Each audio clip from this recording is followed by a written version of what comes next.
siang dan malam. Tetapi sedikit sekali yang mengikuti seruan Nabi. Mereka bersikap angkuh dan sombong. Bahkan mereka menantang Nabi Nuh. "Ah Nuh, sudahlah, berhenti bicara. Aku tidak akan percaya denganmu.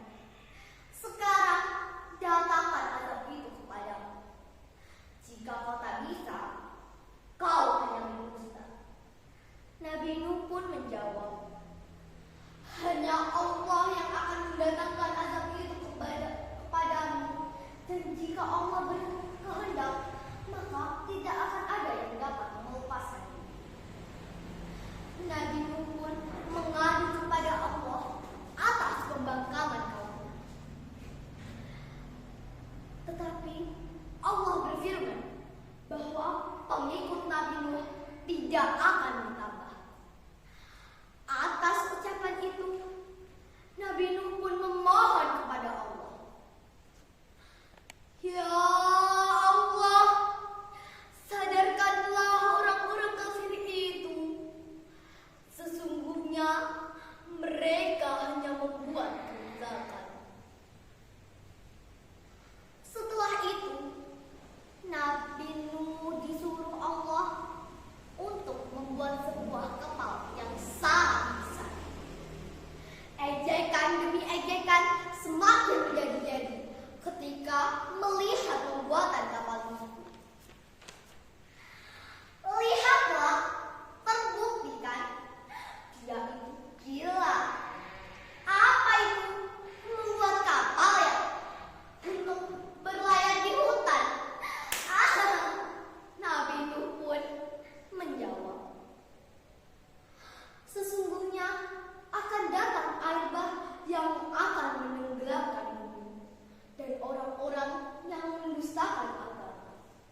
Sungguh orang-orang beruntung yang akan selamat dalam kapal itu."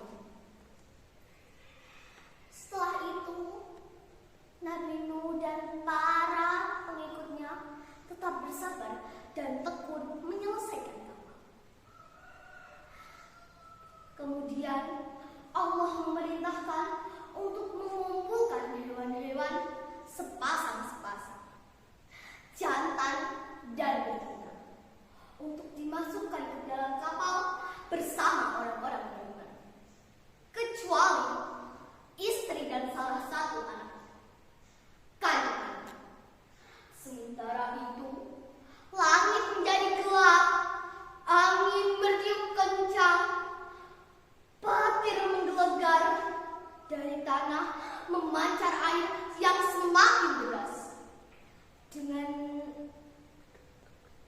menenggelamkan rumah, pohon-pohon, dan tentu saja orang di luar pagar.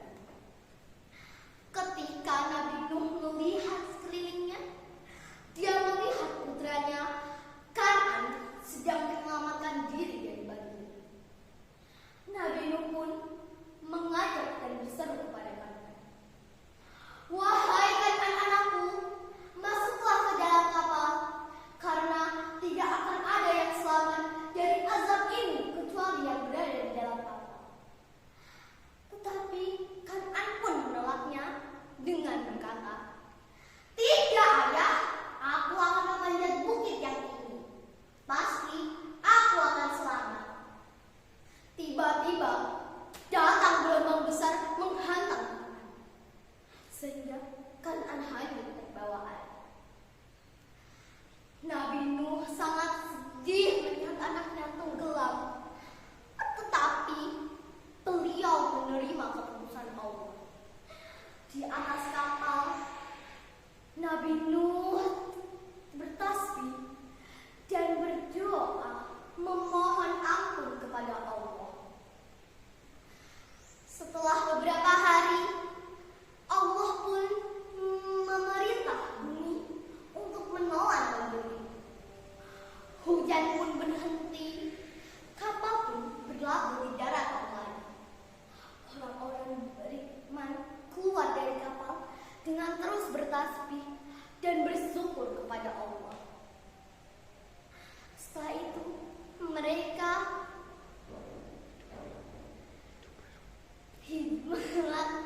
sekian cerita dari saya, Afifah Firda Aulia. Wabillahi taufiq wal hidayah. Nun wal